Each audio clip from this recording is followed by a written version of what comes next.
تعالى وإذ غدوت من أهلك تبوئ المؤمنين مقاعد للقتال والله سميع عليم.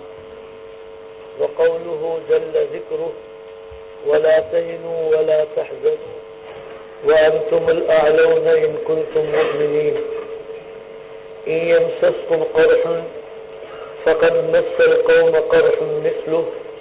وتلك الأيام نداولها بين الناس وليعلم الله الذين آمنوا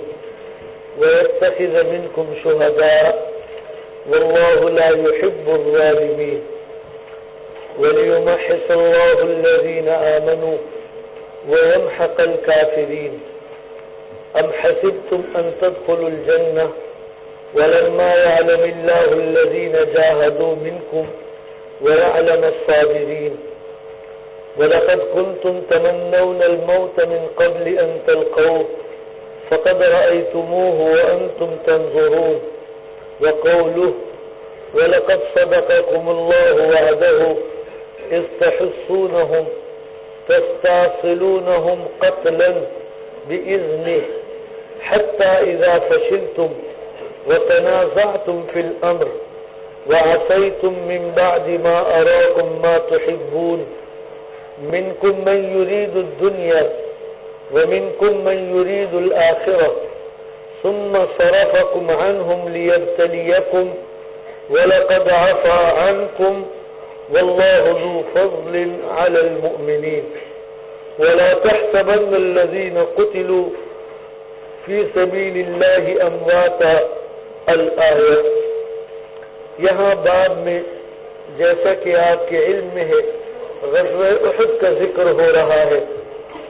اور امام بخاری رحمۃ اللہ علیہ یہاں پر قرآن کریم کی مختلف آیات کو ذکر کر رہے ہیں جن کے بارے میں حضرت امام بخاری رحمۃ اللہ علیہ اور دیگر علماء کی رائے یہ ہے کہ ان آیات کے اندر اسی غزوہ احد کا ذکر کیا گیا ہے اور یہاں جو تذکرہ ہوا ہے اس سے مراد اسی غزوہ احد کے واقعات ہیں.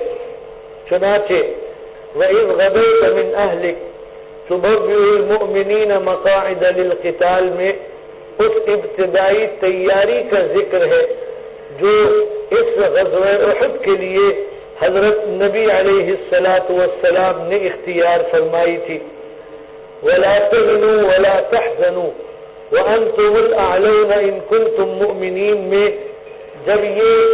70 صحابہ کی شہادت کا واقعہ احد کے اندر پیش آیا تو یقیناً اس سے رنج تو ہوا، اس سے افسوس تو ہوا اور اس کے نتیجے میں حضرات صحابہ کے دل مجروح تو ہوئے. تو یہاں تسلی دی جا رہی ہے، یہاں تسلی دی جا رہی ہے اہل ایمان کو اور خود نبی علیہ السلام کو اور کہا جا رہا ہے لا تهنوا ولا تحزنوا وانتم الاعلون ان کنتم مؤمنین. غم مت کرو، رنج مت کرو، کمزور اپنے آپ کو مت سمجھو. اللہ رب العزت تمہیں سربلندی عطا فرمائیں گے. شرط یہ ہے کہ ایمان تم میں رہے اور اللہ سے تعلق تم میں رہے. اور ظاہر ہے کہ جیسے یہ بات احد کے حوالے سے یہاں فرمائی جا رہی ہے تو کہا جائے گا کہ اب اس کے اندر درس ہے ساری امت کے لیے قیامت تک آنے والے افراد کے واسطے کہ اگر کسی وقت بھی امت کسی پریشانی کے حال میں ہو، غم کے حال میں ہو تو اس سے کہا جائے گا کہ لا تهنوا ولا تحزنوا وانتم الاعلون ان کنتم مؤمنین. یہ رنج اور غم کی کیفیات عارضی ہے، یہ رنج اور غم کی کیفیات طاری ہے، یہ جلدی ختم ہونے والی ہے اور اس کے بعد پھر اللہ رب العزت کی طرف سے کامیابی اور سرفرازی عطا کی جائے گی. اس کے بعد آگے إن يمسسكم قرح فقد مس القوم قرح مثله وتلك الأيام نداولها بين الناس فرمایا جا رہا ہے کہ اگر آج تمہارے لوگ یہاں زیادہ تعداد میں شہید ہوئے ہیں اہل ایمان کے لوگ، اور اگر آج یہاں ابتداءً تمہیں فتح ملی اور پھر اس کے بعد تمہارے لیے پریشانی کے حالات آئے، تو اس کے اندر پریشان ہونے کی کیا بات ہے؟ یہی سب کچھ تو کفار کے ساتھ بدر کے اندر بھی ہو چکا ہے۔ پھر اللہ نے تمہیں فتح عطا فرمائی، غنیمت عطا فرمائی، کامیابی عطا فرمائی، تو یمسسکم قرح فقد مس القوم قرح مثلہ سے اسی بات کی طرف اشارہ ہے۔ وتلک الایام نداولها بین الناس میں کہا جا رہا ہے کہ یہ اللہ رب العزت کا ایک نظم اور ایک نظام ہے کہ کبھی کچھ لوگ کامیابی حاصل کرتے ہیں اور کبھی کچھ دوسرے کامیابی حاصل کرتے ہیں، اور اس کے اندر یہ بھی پیش نظر تھا وَلِيَعْلَمُ اللَّهُ الَّذِينَ آمَنُوا وَيَتَّخِذَ مِنكُمْ شُهَدَاءَ وَاللَّهُ لَا يُحِبُّ الظَّالِمِينَ۔ ایمان والے میں ایمان کتنا ہے، اللہ کے فیصلوں پر اطمینان اور رضامندی کتنی ہے، اور اللہ کے فیصلے پر جزا فضا ہونا کس طرح ہے، اس کو اللہ دیکھنا چاہتے تھے، اور اللہ تم نے بعض کو شہادت کے منصب پر سرفراز کرنا چاہتے تھے، اس لیے یہ صورتحال یہاں پر پیش آئی۔ وَلِيُمَحِصَ اللَّهُ الَّذِينَ آمَنُوا وَيَمْحَقَ الْكَافِرِينَ۔ فرمایا کہ یہ بھی یہاں پیش نظر تھا کہ اہل ایمان میں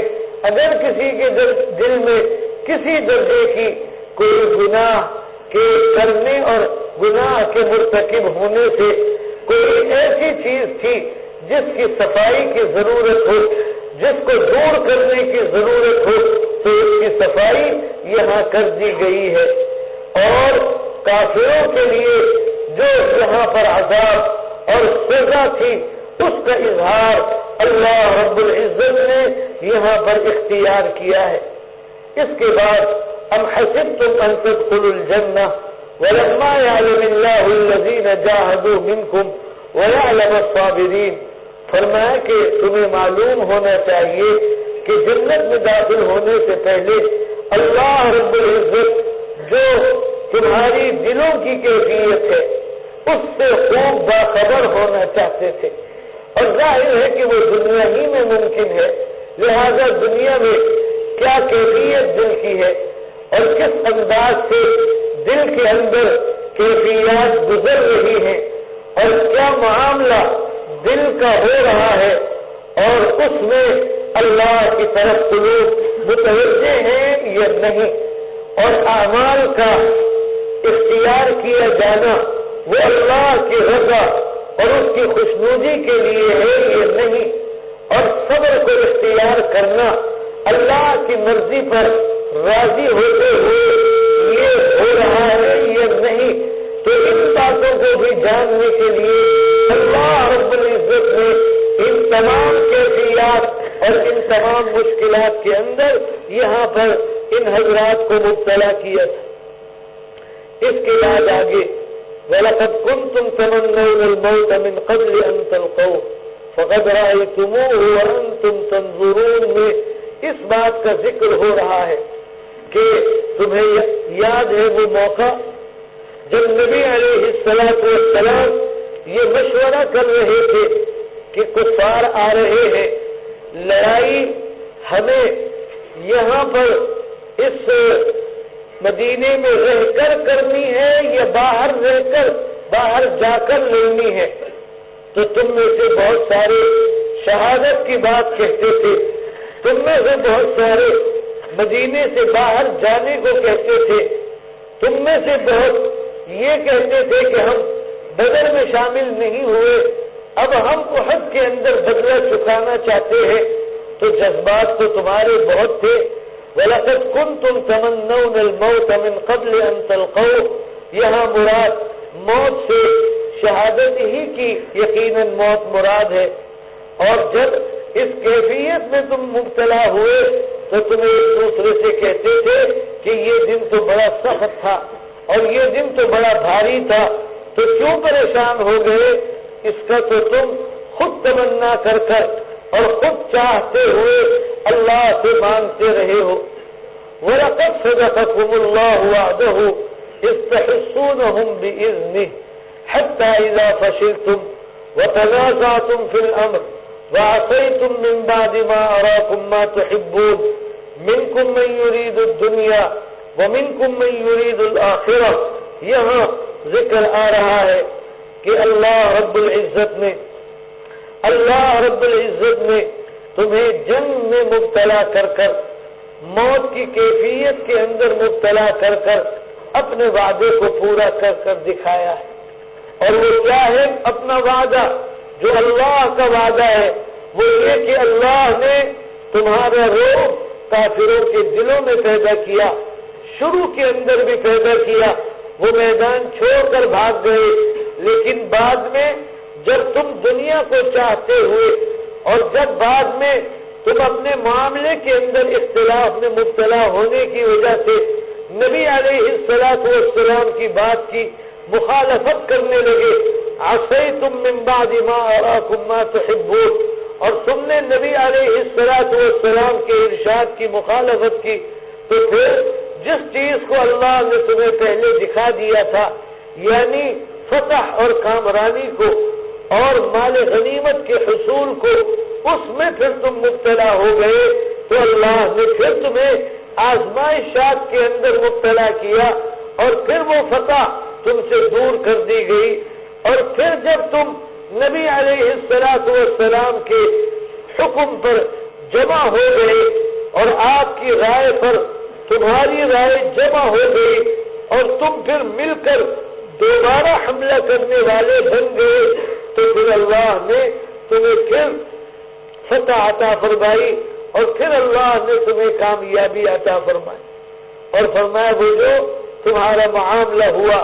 کہ تم نے نبی علیہ الصلوۃ والسلام کی مخالفت کی، اس جگہ کو چھوڑا اور مال غنیمت کی طرف آئے، اس بات کو وَلَقَدْ عَفَا عَنْكُمْ، اللہ نے تم سے اس کو معاف کر دیا ہے، اور تمہارا یہ عمل اب اللہ کے ہاں آخرت میں مؤاخذے کا باعث نہیں ہوگا، تمہارے دوبارہ جہاد کو اور قتال کو اور اخلاص کے ساتھ نبی علیہ الصلوۃ والسلام کی ہمدردی اور آپ کی مدد کو اختیار کرنے کی وجہ سے۔ اس کے بعد آگے وَلَا تَحْسَبَنَّ الَّذِينَ قُتِلُوا فِي سَبِيلِ اللَّهِ أَمْوَاتًا میں شہداء کے بارے میں کہا جا رہا ہے کہ انہیں تم مردہ مت کہو، بلکہ انہیں اللہ کے ہاں ایک خاص زندگی عطا کی جاتی ہے، اور وہ خاص زندگی کیا ہے اس کا علم اللہ کو ہے، اور اس کا ذکر قرآن کریم کے اندر آیا ہے۔ تو گویا یہاں پر یہ بعض آیات ہیں جنہیں حضرت امام بخاری رحمۃ اللہ علیہ اسی غزوہ احد کے حوالے سے لا رہے ہیں، اور انہیں آپ کے سامنے ذکر کیا گیا ہے۔ اس کے بعد آگے پھر جیسے کہ حضرت امام بخاری رحمۃ اللہ علیہ کا طریقہ ہے، مختلف روایات کو یہ ذکر کر رہے ہیں، اور ان تمام روایات کے اندر جزوی طور پر الگ الگ مختصراً کہیں اور کہیں ذرا طوالت کے ساتھ اسی غزوہ احد کا کوئی ذکر اور کوئی تذکرہ پایا جا رہا ہے، جس کی وجہ سے حضرت امام بخاری رحمۃ اللہ علیہ ان روایات کو یہاں پر لائے ہیں۔ چنانچہ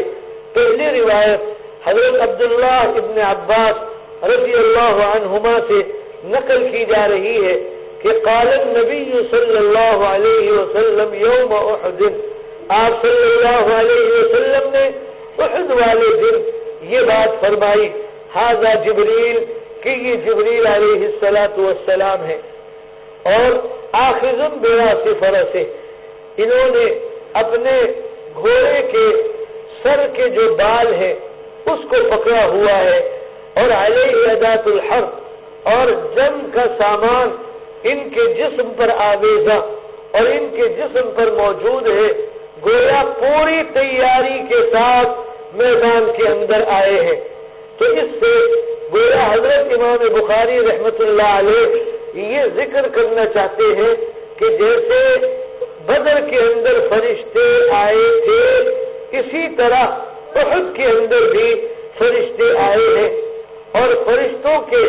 جو امیر ہیں اور فرشتوں کی جماعت کے جو سربراہ ہیں حضرت جبریل علیہ السلام، ان کا پایا جانا اور ان کا موجود ہونا حضرت نبی علیہ السلام نے ذکر فرمایا ہے۔ لہذا جب سربراہ موجود ہے اور امیر جماعت موجود ہے اور جس کو ذکر کیا جا رہا ہے تو ظاہر ہے کہ پھر باقی جماعت کا ہونا بھی اس سے ثابت ہو رہا ہے۔ آگے پھر روایت آ رہی ہے جو عقبہ ابن عامر رضی اللہ عنہ سے نقل ہو رہی ہے، اور اس روایت کے اندر حضرت عقبہ ابن عامر رضی اللہ عنہ نقل کر رہے ہیں کہ صلی رسول اللہ صلی اللہ علیہ وسلم علی قتل احد بعد 8 سنین، فرمایا آپ صلی اللہ علیہ وسلم نے 8 سال کے بعد احد کے شہداء پر نماز جنازہ پڑھی ہے۔ کالمودع للاحیاء، اس طرح جیسے احیاء زندہ لوگوں کو آدمی رخصت کر رہا ہو اور ان کے لیے آدمی انداز دعا کا یا کلمات کے اختیار کرنے کا اور الفاظ کو ذکر کرنے کا اختیار کرتا ہے، تو آپ صلی اللہ علیہ وسلم بھی اس طرح تھے۔ کالمودع للاحیاء والاموات، گویا آپ ان کو رخصت کر رہے ہیں، تو اس طرح سے آپ صلی اللہ علیہ وسلم نے دعائیں یہاں پر ذکر کی۔ یہ مسئلہ کہ احد والوں پر پہلے نماز نہیں پڑھی گئی، بعد میں پڑھی گئی ہے، اس کے لیے حضرت امام بخاری رحمۃ اللہ علیہ نے صلاۃ الجنازہ کے ابواب قائم کر کر اور وہاں اس بحث کو ذکر کر کر دیگر روایات کے ساتھ اسے بیان کیا ہے۔ یہاں پر اس کا ذکر فقط اس حوالے سے حضرت امام بخاری رحمۃ اللہ علیہ کے پیش نظر ہے کہ یہ عمل احد سے متعلق تھا، وہاں کے شہداء سے متعلق تھا، جو نبی علیہ السلام نے اختیار کیا ہے، اور اس کو نقل کر رہے ہیں عقبہ ابن عامر رضی اللہ عنہ۔ ثم طلع المنبر، پھر جنازے کے بعد آپ منبر پر بھی تشریف فرما ہوئے ہیں، اور پھر آپ نے فرمایا ہے انی بین ایدیکم فرط وانا علیکم شہید۔ آپ صلی اللہ علیہ وسلم نے فرمایا میں تم سے آگے جانے والا ہوں اور میں تمہارے ایمان پر گواہی دینے والا ہوں، اور فرمایا کہ تم جو مجھ سے ملے گے تمہارے لیے جو موعد مقرر کیا گیا ہے میرے اور تمہارے واسطے وہ حوض ہے، یعنی حوض کوثر۔ اور آپ صلی اللہ علیہ وسلم نے فرمایا انی لانظر الیہ من مقامی ھذا، میں یہاں سے اس جگہ کو جو حوض کوثر والی ہے گویا دیکھ رہا ہوں، اور وانی لست اخشی علیکم ان تشرکوا، تم شرک اختیار کرو اس کا مجھے اندیشہ نہیں ہے، لیکن اخشی علیکم الدنیا، مجھے تمہارے دنیا میں مبتلا ہونے اور دنیا کے اندر پڑ جانے کا خدشہ اور اندیشہ ہے کہ تم دنیا کے اندر بہت زیادہ منافست اور بہت زیادہ اپنی رغبت کو اختیار کرنے والے بن جاؤ گے۔ اور حضرت عقبہ ابن عامر کہتے ہیں فکانت آخر نظرت نظرتها الى رسول اللہ صلی اللہ علیہ وسلم، یہ جو آپ کو میں نے دیکھا اور یہ جو آپ سے میں نے سنا یہ وہ آخری بات ہے جو میں نے نبی علیہ السلام کو دیکھتے ہوئے سنی تھی، اس کے بعد پھر گویا انہیں نبی علیہ السلام کو دیکھنے کا موقع نہیں ملا ہے۔ تو یہاں پر قتلائے احد اور شہدائے احد کا ذکر ہوا ہے اور ان کی نماز جنازہ کا ذکر حضرت عقبہ ابن عامر رضی اللہ عنہ فرما رہے ہیں۔ اس کے بعد آگے حضرت براء رضی اللہ عنہ کی روایت ہے، اور حضرت براء رضی اللہ عنہ فرما رہے ہیں کہ احد والے دن مشرکین سے ہمارا لڑنا اور ہمارا ملنا پایا گیا، تو اس وقت حضرت نبی علیہ الصلوۃ والسلام نے رمات تیر اندازوں کا ایک لشکر اور ایک جماعت مقرر کی اور انہیں ایک جگہ پر بٹھا دیا، اور ان میں عبداللہ ابن جبیر کو امیر بنا دیا اور کہا کہ لا تبرحوا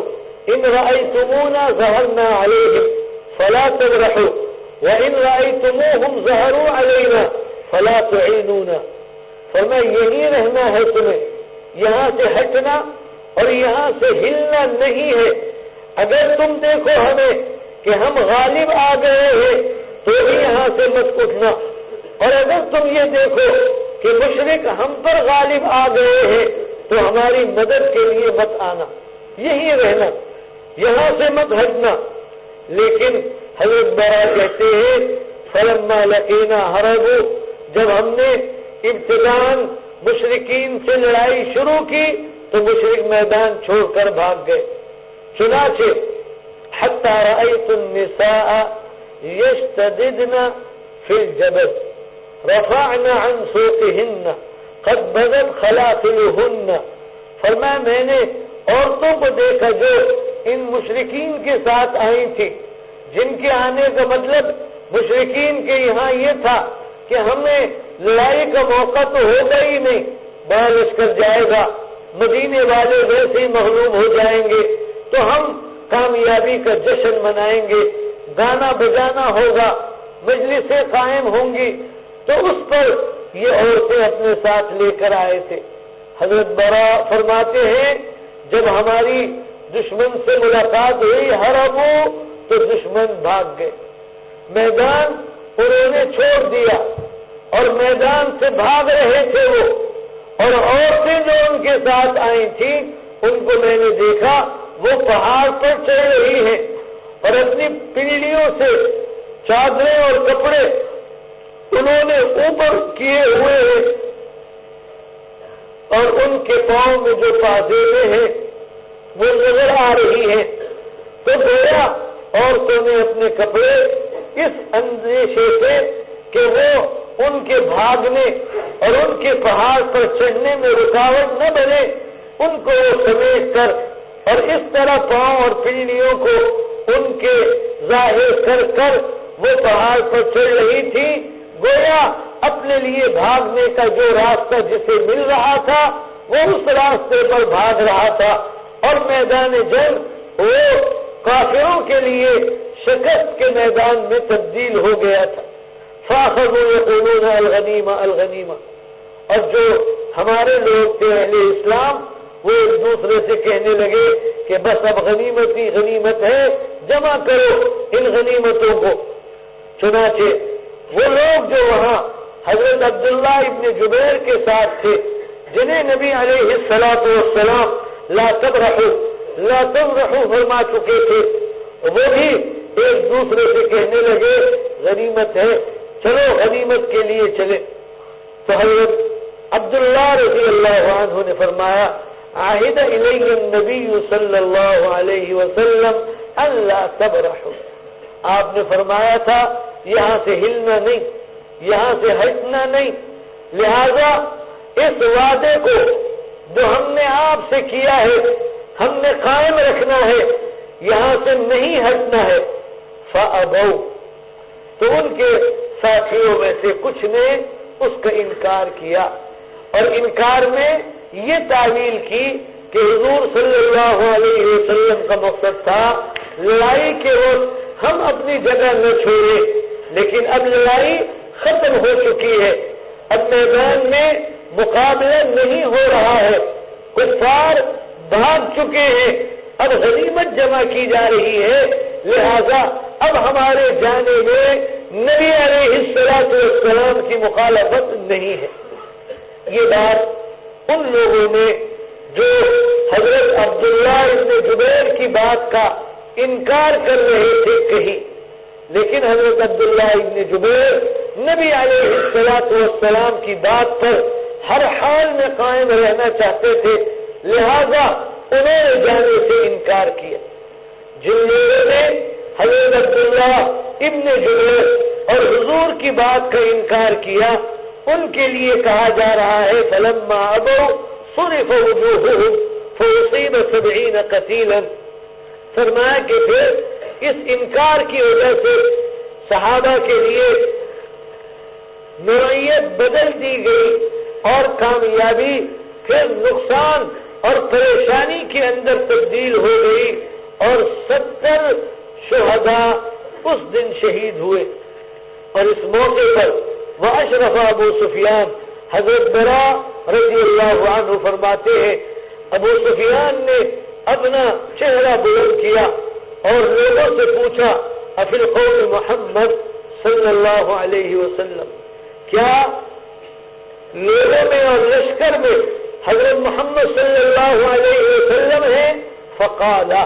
تو آپ صلی اللہ علیہ وسلم نے فرمایا لا تجیبو، اس کا جواب مت دو. پھر اس نے پوچھا فی القوم ابن ابی قحافہ، کیا حضرت ابو بکر رضی اللہ عنہ قوم میں اور لشکر میں ہیں؟ قال لا تجیبو، آپ نے فرمایا اس کا بھی جواب مت دو. فقال فی القوم ابن الخطاب، تو ابو سفیان نے تیسرا سوال کیا اور لوگوں سے پوچھا کہ کیا لوگوں میں اور لشکر میں ابن الخطاب یعنی عمر ہے؟ فقالا، تو جب ان کا جواب نہیں دیا گیا نہ نعم میں نہ لا میں، تو اس نے کہا ان ہؤلاء قتلوا، یہ تینوں مار دیے گئے ہیں. فلو كانوا احیاء لاجابوا، اگر یہ زندہ ہوتے تو ضرور ہاں کرتے اور جواب دیتے. تو فلم یملک عمر نفسہ، چنانچہ حضرت عمر خاموش نہ رہ سکے اور حضرت عمر نے فرمایا کذبت یا عدو اللہ، اے اللہ کے دشمن تو نے جھوٹ بولا ہے. اب اللہ لک ما یخزی، جس چیز سے تو رسوا ہوتا ہے اللہ تیرے لیے اس کو قائم رکھے. یعنی محمد صلی اللہ علیہ وسلم بھی ہے، ابو بکر بھی ہے، میں بھی ہوں. تو ابو سفیان نے اس پر اعلو حبل کے الفاظ کہے ہیں. یہ حبل ان کے آلہہ میں سے ایک الہ تھا جس کو یہ پکارا کرتے تھے اور جس کی یہ عبادت کیا کرتے تھے. فقال النبی صلی اللہ علیہ وسلم اجیبو، آپ نے فرمایا جواب دو اسے. صحابہ نے عرض کیا ما نقول، حضرت کیا کہیں؟ آپ نے فرمایا قولوا اللہ اعلی واجل. پھر ابو سفیان نے کہا لنا العزى ولا عزى لكم، تو آپ صلی اللہ علیہ وسلم نے فرمایا اس کا بھی جواب دو. صحابہ نے کہا کیا کہیں؟ فرمایا کہو اللہ مولانا ولا مولا لكم. تو ابو سفیان نے اس پر کہا یوم بیوم بدر، آج کا دن بدر کے دن کے مقابلے میں گویا ہے. اس دن تم نے ہمارا نقصان کیا، آج تمہارا ہم نے نقصان کیا. آج ہمارے لوگ یہاں پر قتل کیے، آج تمہارے لوگ قتل ہوئے ہیں، اس دن ہمارے ہوئے تھے. والحرب سجال، اور لڑائی تو ڈول کی طرح ہے، کبھی بھر کر آتا ہے اور کبھی بغیر بھرے ہوئے آدھا یا کم آ جاتا ہے. وَتَجِدُونَ مُسْلَةً لَمْ آمُرْ وَلَمْ تَسُؤْنِي، اور اس نے کہا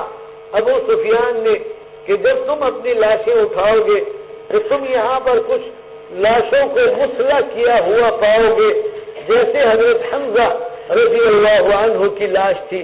تو فرمایا اس نے کہا لم آمر، میں نے اس کا حکم نہیں دیا، میں لشکر کا بڑا تھا، میں نے ایسا نہیں کہا، میں نے کسی کو ایسے کرنے کے لیے نہیں کہا. لیکن چونکہ ہماری اور تمہاری دشمنی ہے اور ہماری اور تمہاری مقاسمت ہے اور لڑنا ہے، لہذا لم تسؤنی، یہ مسلح والا عمل مجھے برا نہیں لگا، مجھے بھی خوشی ہوئی کہ ایسا ہونا چاہیے تھا. تو لم آمر کہہ کر اپنا لا تعلق ہونا بھی ظاہر کر رہا ہے اور ولم تسؤنی کہہ کر اپنا اس سے متعلق ہونا بھی ظاہر کر رہا ہے. یہ اس نے یہاں پر یہ کلمات کہے ہیں. اور یہ ساری باتیں چونکہ احد کے موقع پر پیش آئی ہیں، اس لیے حضرت برا رضی اللہ عنہ اسے ذکر کر رہے ہیں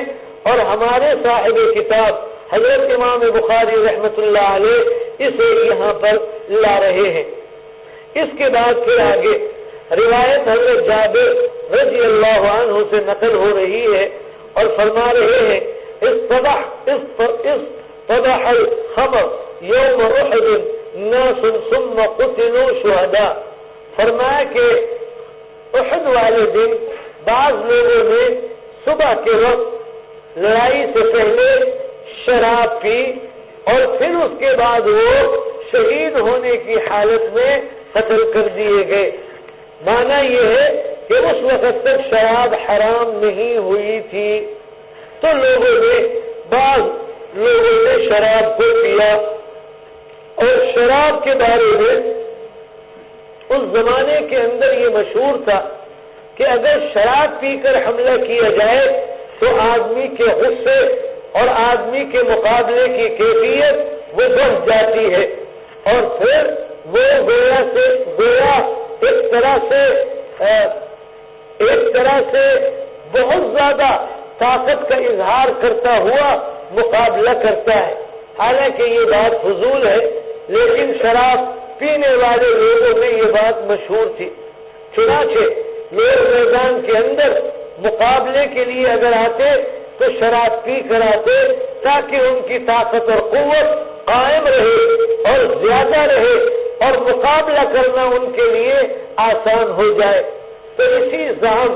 اور اسی گمان کے مطابق لوگوں نے شراب پی، چونکہ شراب کا پینا اس وقت تک حرام نہیں ہوا تھا، اس وجہ سے ان کے اس عمل پر نبی علیہ الصلوۃ والسلام کی طرف سے کوئی نکیر نہیں کی گئی۔ اور ظاہر ہے کہ پھر بعد میں جب اس کو حرام قرار دے دیا گیا، منع کر دیا گیا، تو پھر یہ نوعیت قائم نہیں رہی، اور پھر اس کے بعد یہ شراب جو صحابہ اور عرب کے لوگوں کے گھٹی کے اندر شامل تھی، اس کو انہوں نے ایسا چھوڑا کہ اس پر بھی تعجب ہوتا تھا۔ چنانچہ یہ لوگ شراب پینے کے باوجود میدان میں قتال کرتے رہے، اور ان کا قتال کرنا اسلام کی سربلندی اور نبی علیہ الصلوۃ والسلام کے لیے تھا، لہذا جب یہ وہاں قتل ہوئے تو انہیں شہداء قرار دیا گیا۔ یہ ذکر بھی احد کے حوالے سے ہے، اس لیے حضرت امام بخاری رحمۃ اللہ علیہ اسے یہاں ذکر کر رہے ہیں۔ اس کے بعد آگے حضرت ابراہیم روایت نقل کر رہے ہیں، اور عبد الرحمن ابن عوف رضی اللہ عنہ کا قصہ اس میں ذکر کیا جا رہا ہے۔ کیا ہے عبد الرحمن ابن عوف کا قصہ؟ فرمایا جا رہا ہے کہ حضرت عبد الرحمن ابن عوف رضی اللہ عنہ کی خدمت میں کھانا لایا گیا، وکان صائما، یہ روزے سے تھے، گویا افطار کا وقت تھا، اور افطار کے وقت میں کھانا لا کر جیسے افطار کی تیاری کے لیے ہوتا ہے کہ 5-10 منٹ اب افطار میں رہ رہے ہیں تو دسترخوان بچھا دیا جاتا ہے اور افطار کی چیز اور کھانے کی چیز رکھ دی جاتی ہے، تو اس طرح حضرت عبد الرحمن ابن عوف کے سامنے کھانا لا کر رکھ دیا گیا۔ وکان صائما، یہ روزے سے تھے، اور ظاہر ہے کہ روزے میں سارے دن کا آدمی بھوکا اور پیاسا ہوتا ہے، تو اس وقت حضرت عبد الرحمن ابن عوف نے حضرت مصعب ابن عمیر رضی اللہ عنہ کا ذکر کرنا شروع کیا۔ فرمایا کہ قتل مصعب ابن عمیر وهو خیر منی، حضرت مصعب ابن عمیر شہید ہوئے، وہ مجھ سے بہتر تھے۔ اور فرمایا کفن فی بردۃ، ایسی چادر میں ان کو کفن دیا گیا، ان غطی رأسہ، اگر ان کے سر کو اس میں ڈھانپا جاتا تھا تو بدت رجلاہ، پاؤں کھل جاتے تھے، وَإِنْ غُطِّيَ رِجْلَاهُ بَدَا رَأْسُهُ، اور اگر ان کے پاؤں کو ڈھانپا جاتا تو سر کھل جاتا تھا۔ وَأُرَاهُ قَالَ، اور یہ ابراہیم فرما رہے ہیں کہ مجھے یہ بھی خیال ہے کہ انہوں نے یہ بھی فرمایا کہ وَقُتِلَ حَمْزَةٌ، کہ حضرت حمزہ کی شہادت کا واقعہ بھی پیش آیا اور وہ شہید ہوئے، وہ خیر منی، وہ بھی ہم سے اور مجھ سے بہتر تھے۔ ثم بسط لنا من الدنیا ما بسط، فرمایا پھر دنیا ہمارے لیے دراز کر دی گئی جس طرح کہ وہ دراز کر دی گئی۔ اور قال، اور یہ جملہ فرمایا اعطینا من الدنیا ما اعطینا، کہ پھر ہمیں دنیا عطا کی گئی اس طرح سے جتنی کہ وہ عطا کی گئی. وقد خشینا ان تکون حسناتنا عجلت لنا. حضرت عبد الرحمن ابن عوف کہنے لگے ہمیں یہ بھی اندیشہ ہوتا ہے کہیں وہ جو ہماری نیکیاں تھیں، بدر والی، احد والی، احزاب والی، وہ ساری نیکیوں کا بدلہ ہمیں کہیں یہی دنیا کی شکل میں دنیا میں تو نہیں دیا جا رہا. عجلت لنا ثم جعل یبکی. اس کے بعد پھر ان پر گریے کی کیفیت طاری ہوئی، رونا انہوں نے شروع کیا. حتی ترکت الطعام، یہاں تک کہ سارے دن بھوکے پیاسے رہنے کے باوجود انہوں نے کھانا اپنے لیے اختیار نہیں کیا، بلکہ بعض روایات میں ہے انہوں نے فرمایا کہ اس کو اٹھا لیا جائے، اس کو دیکھنا بھی مجھے اچھا نہیں لگ رہا ہے. تو اس طرح سے ان حضرات میں اللہ کی خشیت اور اللہ کا خوف طاری رہتا تھا، اور دنیا کی کوئی چیز اگر سامنے آتی تو یہ اندیشہ ہوتا کہ کہیں یہ ان کی حسنات انہیں دنیا ہی میں دنیا کی شکل میں تو نہیں دی جا رہی ہے، اور جو عمل ان سے ہوئے تھے ان اعمال کو جو بڑے بڑے عمل تھے یہ بالکل اپنے لیے بڑا نہیں سمجھتے تھے. چنانچہ دیگر صحابہ کے تذکرے کو اپنے لیے زیادہ بڑا عمل والا سمجھنا یہ ان کے یہاں تھا. جیسے مصعب بن عمیر کو ہوا خیر منی اور حضرت حمزہ کو ہوا خیر منی کے کلمات یہاں یہ ان کے لیے استعمال کر رہے ہیں. تو یہ ساری باتیں احد کے حوالے سے ہیں، اس لیے حضرت امام بخاری رحمت اللہ علیہ نے یہاں یہ ذکر کیا ہے. حضرت جابر ابن عبداللہ کی روایت رضی اللہ عنہ نقل ہو رہی ہے، فرمایا قال رجل للنبی صلی اللہ علیہ وسلم، ایک آدمی نے حضور صلی اللہ علیہ وسلم سے کہا یوم احد، احد والے دن، ارأیت ان قتلت فأین انا، حضرت اگر آج میں شہید ہو جاؤں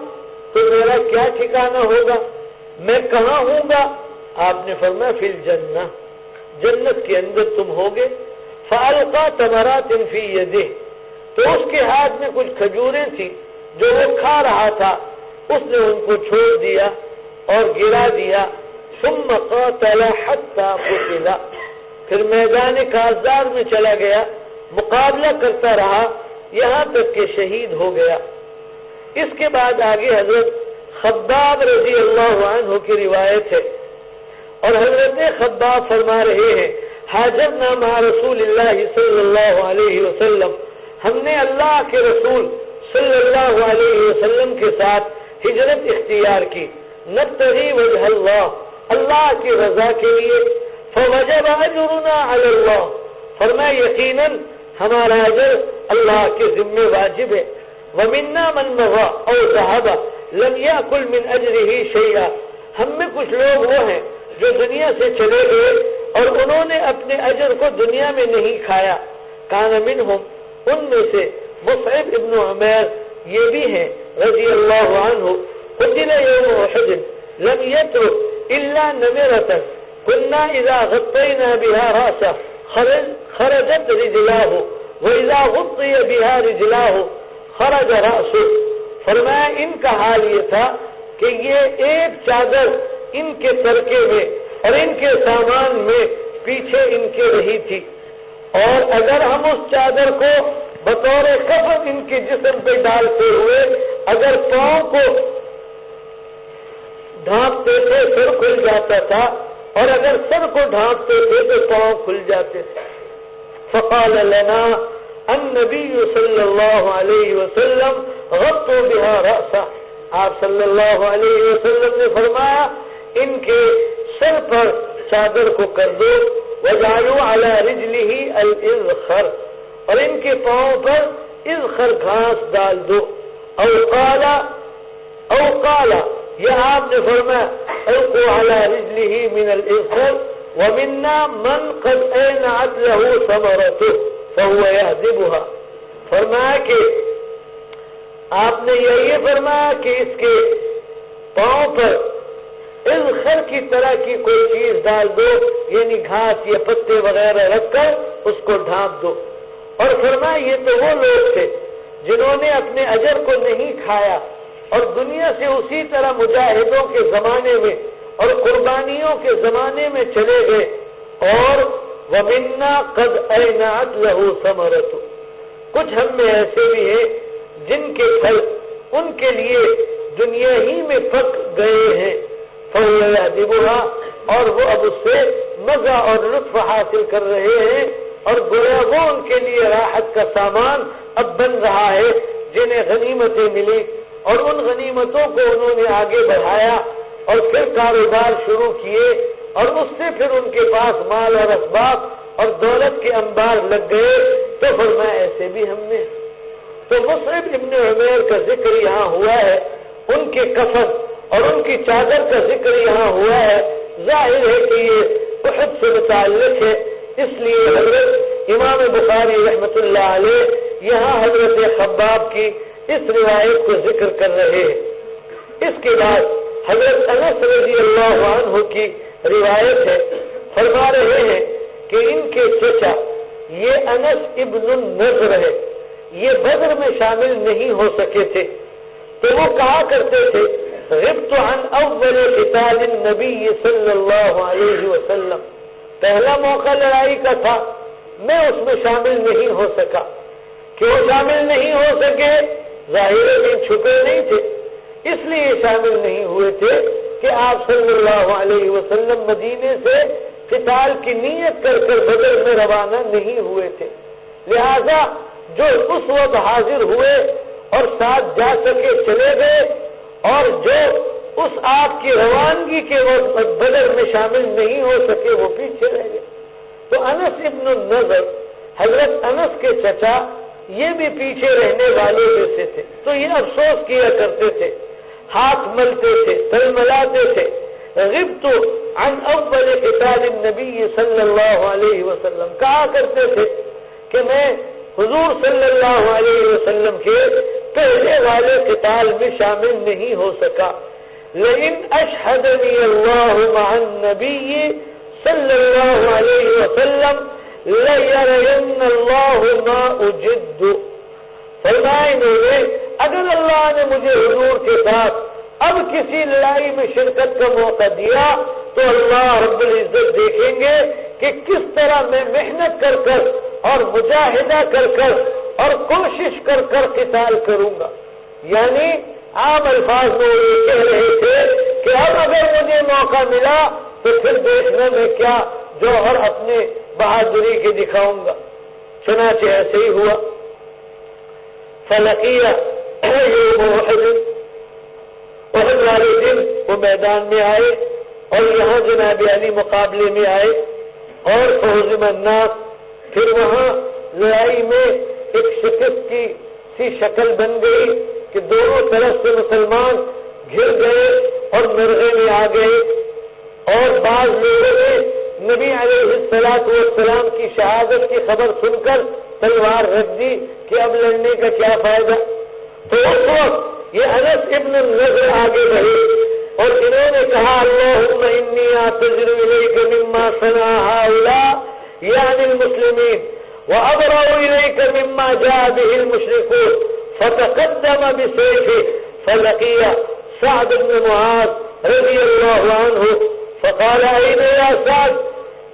فقال أين يا سعد؟ إني أجد ريح الجنة دون أحد، فمضى فقتل فما عرف حتى عرفته أخته بشامة أو لبنانه فيه 87 من طعنة وضربة ورمية بسهم۔ فرمایا کہ انہوں نے فرمایا کہ اے اللہ، میں یہ جو بعض لوگ سستی کر رہے ہیں اور یہ جو بعض لوگوں نے نبی علیہ السلام کی بات کو نہیں مانا اور جس سے ہم مشکل میں مبتلا ہو گئے، اے اللہ میں ان کی طرف سے معذرت کرتا ہوں، اور اے اللہ یہ جو مشرکین شرک کو اختیار کر رہے ہیں اور نبی علیہ السلام اور اہل ایمان سے لڑنے آئے ہیں، ان کے عمل سے میں اپنی برات کا اعلان کرتا ہوں۔ اور پھر اس کے بعد میدان کے اندر یہ جناب علی آگے بڑھے ہیں تو سعد بن معاذ ان کو ملے اور انہوں نے ان سے کہا کہاں جا رہے ہو؟ مجھے نہیں دیکھتے کہ میں احد کے دوسری طرف یعنی یہاں میدان میں جنت کی خوشبو سونگ رہا ہوں، آؤ میرے ساتھ تاکہ ہم جنت میں چلے جائیں۔ اور پھر اس بہادری سے لڑے اور اس طاقت اور اس قوت کے ساتھ مقابلہ کیا کہ شہید ہو گئے۔ چنانچہ جب شہید ہو گئے فمضى کے الفاظ شہادت کی طرف اشارہ کر رہے ہیں، فقتل، اور فرمایا کہ پھر ان کی شناخت مشکل ہو گئی۔ چنانچہ ان کے جسم پر ایک تل تھا شامہ، اس کے ذریعے ان کو پہچانا گیا، اور ان کی جو انگلیوں کے پورے تھے ان کے ذریعے سے پہچانا گیا، اور 80 سے زیادہ ان کے جسم پر زخم تھے،